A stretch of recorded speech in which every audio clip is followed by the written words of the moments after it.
What an incredible team. Merci, Fred. Merci d'être là, tout le monde. Thank you very much, everyone. Most of all, thank you to the great workers at the Ontario shipyards. Sean, thank you for welcoming me back. Where is Sean? Is he hiding? There is Sean. Good to see you. This is my third time here? It is. Third time. And we're going to be doing a lot more building here in the future. Can't wait to stimulate even more shipbuilding and maintenance. And there's no better shipyard anywhere in the world than this one. Thank you to your family for all you've built, Sean. And thank you to our incredible team of conservative candidates who are here to deliver change. We've got Baz Slemmers, we've got Tony Baldinelli, Dean Allison, and of course Fred Davies, whom you've met. And they're here because they want to bring change to Canada, to bring back Canada's promise so that hard work gets a great life in a beautiful, affordable house on a safe street, protected by brave troops under our proud flag. They're here because the choice in this election, of course, is that after the lost Liberal decade of rising costs and crime and a falling economy under America's thumb, we can't afford a fourth Liberal term. We need a change in government so Conservatives can axe taxes, build homes, liberate our resources, and build our economy strong enough to stand up to the Americans for a change. That is the choice in this election. And no better place to symbolize that choice than right here in Welland at Ontario Shipyards. For 35 years, this 100% Canadian-owned company has led the way on shipbuilding and repair, creating thousands of jobs and strengthening our maritime borders. The ships they build and repair allow products to get to market, and it's great to be joined by so many of the workers who do that incredible, skillful work. There's a lot of brain power in this room today. Here we are today near the Welland Canal.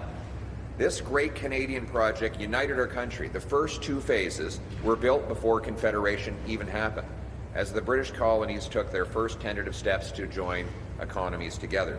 The third phase of the canal was done under then Prime Minister Sir John A. Macdonald, and its fourth phase was begun by Conservative Prime Minister Robert Borden. Now, the reason I bring that up is I ask myself, could we actually build the Welland Canal today? I wonder. Here we are a century and a half later. We have much more technology, bigger, more powerful machines. We don't rely on the muscular power of animals to move heavy rocks and aggregates. We have these incredible machines. But something tells me it would actually take longer to get it built today. Not because of our builders or our companies or the machines they use, but because of the enormous bureaucracy that would stand in the way of getting it done. But today, more than ever, we need to start building. And we've done it before. We can do it again. We built the great Canadian Pacific Railway. We cleared the St. Lawrence Seaway, creating an H2O highway from basically Thunder Bay all the way to the Atlantic Ocean because of the ability to get things done. And we will be able to do things again. We've been hit with hardship in the past. Remember the great global economic crisis of 2008. During that time, our government took fast action under the leadership of then Prime Minister Stephen Harper. It was called the Economic Action Plan. There were some differences. Obviously, we went into that crisis strong. Our economy was growing. We had a budget surplus before the crisis hit. Food was affordable. So were homes. Taxes were lower. I know because I was serving as Prime Minister Harper's parliamentary secretary at the time. Later, I would go on to be his housing and jobs minister. And that was a time of rising wages and very laughably affordable housing costs. You could buy the average home in Canada then for $450,000. And the average rent was $900 on a one-bedroom. Almost seems hard to believe that that was only 10 years ago. We slashed red tape, simplified project applications, streamlined approvals, and the result is that things got built. The original Economic Action Plan built 30,000 projects, roads, bridges, water systems, port expansions, and more. 610,000 new jobs. we created a one-and-done rule. One project, one-page application form. One page, one environmental review. And after all these projects were done, the Environment Commissioner did not find a single environmental problem, even though all of that paperwork was supposedly meant to protect the environment. After a lost Liberal decade, with costs up and the economy down, sadly, this is no longer the case. Après la crise financière mondiale, le plan d'action économique du gouvernement conservateur a aidé le Canada à surmonter la crise. La différence aujourd'hui, c'est que maintenant notre économie est faible. Nos salaires sont en baisse, les taxes sont en hausse, le coût de la vie s'est explosé à cause des taxes, des dépenses et des impôts libéraux. En 2008, ce n'était pas le cas. Le budget était équilibré, les taxes étaient en train d'être réduites, la nourriture et le logement étaient abordables et les impôts étaient plus bas. Je le sais parce que j'étais là, j'étais le secrétaire parlementaire Stephen Harper dans cette époque-là, et plus tard, j'étais son ministre responsable pour les emplois et le logement. À ce temps-là, ça coûtait la moitié d'aujourd'hui pour avoir une maison. On a maintenu les impôts très bas. On a bâti des logements. On a gardé notre économie en croissance. On a réduit la paperasse et simplifié les demandes pour l'approbation des grands projets. Le résultat, des projets ont été complétés rapidement. 30 000 projets d'autoroutes, de ponts, de réseaux d'approvisionnement, 600 000 emplois. C'était un plan ambitieux pour faire face à la situation et nous permettre de traverser la crise. Après les décennies perdues des libéraux, avec les coûts en hausse et notre économie en baisse, ce n'est malheureusement plus le cas. Donc la question pour cette élection, c'est avec une économie faible et la vie qui coûte plus cher, est-ce qu'on devrait donner aux libéraux un quatrième mandat pour continuer de faire exactement la même chose avec exactement les mêmes députés et ministres libéraux, ou est-ce qu'il faut que ça change avec un nouveau gouvernement conservateur qui va couper taxes et impôts, libérer nos ressources, bâtir des logements et renforcer notre économie face aux Américains? Aujourd'hui, nous avons le pire croissance économique au Canada parmi le G7, le pire inflation immobilière, le pire endettement familial, et on a perdu un demi-billion de dollars d'investissement vers les États-Unis. After the lost Liberal decade, Canada has had the worst economic growth in the G7, the worst housing price inflation in the G7, the worst household debt in the G7, and $500 billion of net investment has poured out of our country into the United States. No wonder Donald Trump wants the Liberals elected for a fourth term. Happily, Donald Trump doesn't get to choose our next Prime Minister. Canadians do, and they want change. They want change to turn the page. But unfortunately, Mr. Carney wants to stay on the Justin Trudeau's page. He supports every single policy that Trudeau put in place. He supported Trudeau in killing 16 major energy projects worth $176 billion. There are no new pipeline law, no new development law, C-69, their cap on Canadian energy, and their anti-development policies have driven $500 billion to the States. And Mr. Carney has publicly stated he wants to keep every single one of those policies. He will keep C-69, the no development law, keep the energy cap on Canadian oil and gas, and keep the industrial carbon tax that will drive jobs south. And after Justin Trudeau doubled our national debt, once again, at Mark Carney's advice, your tax bill has gone up too, to pay off the Liberal government's credit card. And now Mr. Carney is doubling down on the same failed Liberal policies. His ideological agenda will stifle development here in Canada, making us more dependent on the Americans than ever before. On energy, he and his Quebec lieutenant, the radical anti-energy activist Stephen Guilbeault, who was twice arrested for climbing up the CN Tower and then climbing onto the roof of the Alberta Premier's house, all to fight against energy. This is the guy that Mr. Carney has put in charge of Quebec. And Mr. Carney himself has said he wants to keep 80% of our fossil fuels in the ground. In the ground is where our wealth will remain if he becomes Prime Minister again after this election. This radical environmental agenda is dangerous and risky. Mr. Carney and the Liberals would deepen our weakness and push us further and downward towards recession. In fact, if you look at Mr. Carney, despite all the bragging he does about his resume, he's been wrong about every major economic issue of our time. He was wrong to support the carbon tax. He was wrong to oppose Canadian pipelines. He was wrong to say that inflation would not be a problem 5 years ago and encourage rampant money printing that led to mass misery in Canada and gave us 37% more food price inflation than they had in the States. Every important economic issue of our time has seen Mark Carney on the wrong side. And now he has no plan. A resume is not a plan. He hopes you don't notice that. In fact, Mark Carney's entire election strategy is to make you forget his record and the Liberal record of rising costs and crime and focus instead on his promise that he can handle Donald Trump. That's an actual quote from him. But so far, there's no evidence of that whatsoever. Look at the reality. While the rest of the world is getting pauses on Trump's tariffs, there are more tariffs on Canada today than when Mark Carney became Prime Minister. Now, I'm not blaming Mr. Carney for that. He has no control over President Trump.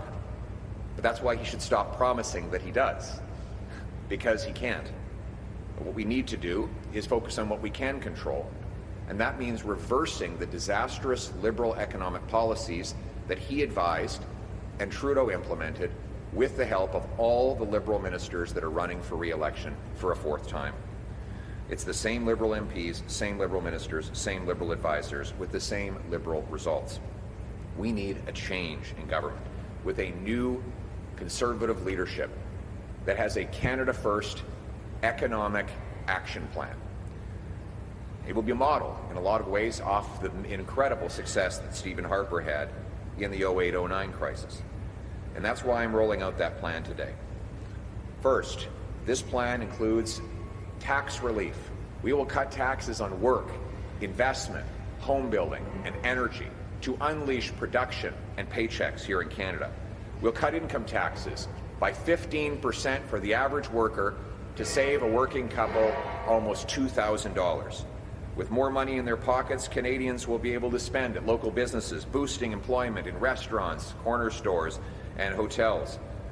Furthermore, we will axe the federal sales tax on new homes to save you up to $65,000. And yesterday I announced that we will work with municipalities to bring down local building taxes another $50,000 a home. The goal is to cut building taxes by $100,000 per home so that these great workers behind me today can afford a place to live. That will stimulate construction, meaning more trades jobs, and demand for Canada's lumber, which is being tariffed by Donald Trump. If we can build more homes here in Canada, we don't have to send our lumber to the Americans. We can create the logging jobs on our own turf. And to protect our auto workers, we'll axe the federal sales tax on Canadian-made automobiles to create more demand for our homemade cars and allow Canadians a more affordable set of wheels to get around. Conservatives will train 350,000 new apprentices over the next 5 years with an expanded union training and innovation program, and we'll restore the $4,000 apprenticeship grant that the Liberals cut. That means more good union jobs for our young people and more homes being built by our skilled tradespersons. The people that build the homes will be able to buy them as well. We'll also set up a Keeping Canadians Working Fund to provide emergency loans to manufacturers and others hit by the Trump tariffs, because we want to keep people in their jobs, earning paychecks, contributing to Canada. C'est pourquoi j'annonce aujourd'hui un nouveau plan d'action économique du Canada pour mettre le Canada d'abord, pour ramener la prospérité et rendre la vie à nouveau abordable, nous rendre indépendants des Américains. J'ai déjà annoncé que les travailleurs vont conserver une plus grande partie de leur salaire à la baisse d'impôts de gros bon sens de 15%. Ça va économiser jusqu'à 2 000 $ pour une couple moyenne qui travaille au Canada. Même chose pour les aînés, deux aînés avec des pensions de d'à peu près 50 000 vont économiser 2 000 $. Grâce à l'argent supplémentaire, les Canadiens vont pouvoir dépenser dans les restaurants, créant en plus des emplois. On va aussi enlever le TPS sur les nouvelles maisons et inciter des municipalités de couper leurs frais de construction un autre 50 000 pour, ensemble, économiser 100 000 $ pour une maison au Canada. Et pour protéger les emplois dans l'automobile, on va aussi éliminer le TPS sur les voitures faites au Canada. Les conservateurs vont former 350 000 nouveaux apprentis au cours des 5 prochaines années pour qu'on puisse avoir les habiletés de bâtir. En rétablissement, le contribution, la subvention pour l'apprentissage à 4 000 $. Ça veut dire plus d'emplois, plus de chèques de paie et plus de construction. On va aussi mettre en place un fonds de la protection des emplois pour sauver les emplois dans l'aluminium, l'acier, les autos, au lieu d'avoir des gens perdre leurs emplois pendant les tarifs de Donald Trump. To make life more affordable again, we need to cut taxes and build homes. And to do this, we need an ambitious plan to boost our productivity and grow our economy after the lost Liberal decade. My new Canada First Economic Action Plan will boost our economy by unlocking our resources, empowering our entrepreneurs, and unleashing our economy with realistic goal of generating more GDP. We'll also pass the Canada First Reinvestment Tax Cut, zero capital gains tax when you reinvest here in Canada. This will be like rocket fuel for our economy, causing money to pour back into factories, shipyards, new homes, business centers, and other places that generate paychecks for our people.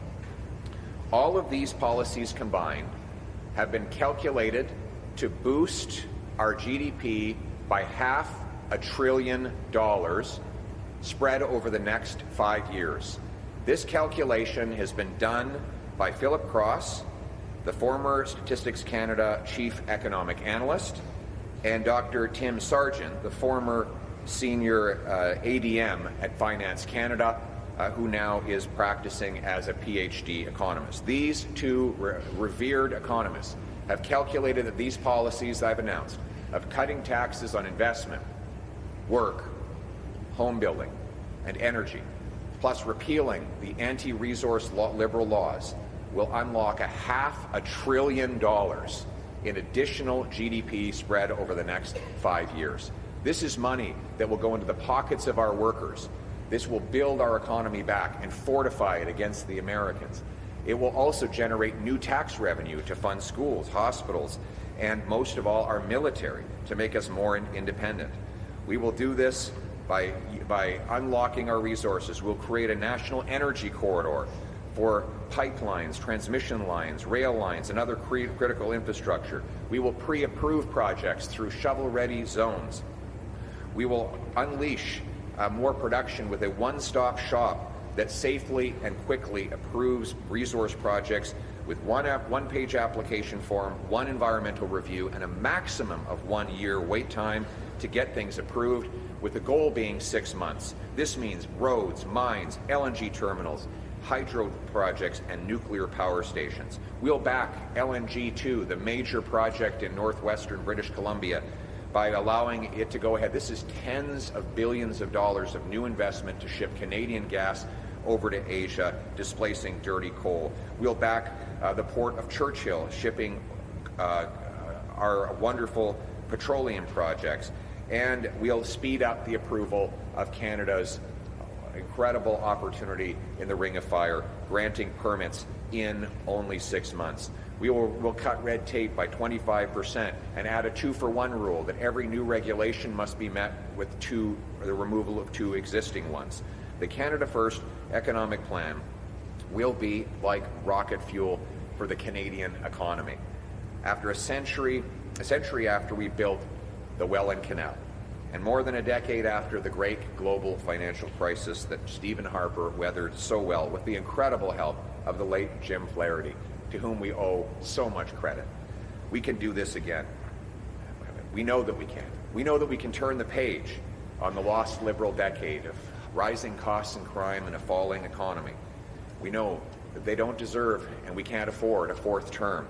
What we need is a change that puts our country first. Un changement qui permet à notre économie d'ajouter un autre demi-billion de dollars de PIB additionnel, selon les économistes qui ont calculé les bénéfices des politiques que je viens d'annoncer.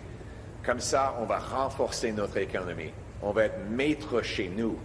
On va pouvoir résister la récession économique des Américains et des autres pays et tenir tête à Donald Trump. That is how we're going to take back control of our economic destiny. And it is how we're going to supercharge Canada's economy. But let's not forget, the reason we want to supercharge our economy is not just so that economists sitting in lecture halls or accountants sitting in front of their spreadsheets can delight at impressive numbers. It's so that people's lives are better off. So that once again, these workers here get a nice house with a yard where kids can play, where they can have a nice dog, where the streets are safe, where the mortgage is paid off, where they're not stressed at night. They go to bed with their head hitting the pillow, feeling a sense of peace and calm, that they're on solid financial footing. That was the Canadian promise. C'était ça la promesse du Canada, que chacun qui travaille fort devrait avoir une belle vie et une belle maison abordable dans un quartier sécuritaire. C'est ça le but du plan d'action économique Canada d'abord. That is the purpose of the Canada First Economic Action Plan. That is the reason why we're marching forward with these great workers. It's to bring back the promise of Canada, that hard work gets them and all a great life in a beautiful house that they can afford, on a safe street protected by brave troops under our proud flag. Canada first, for a change. Let's bring it home. Thank you.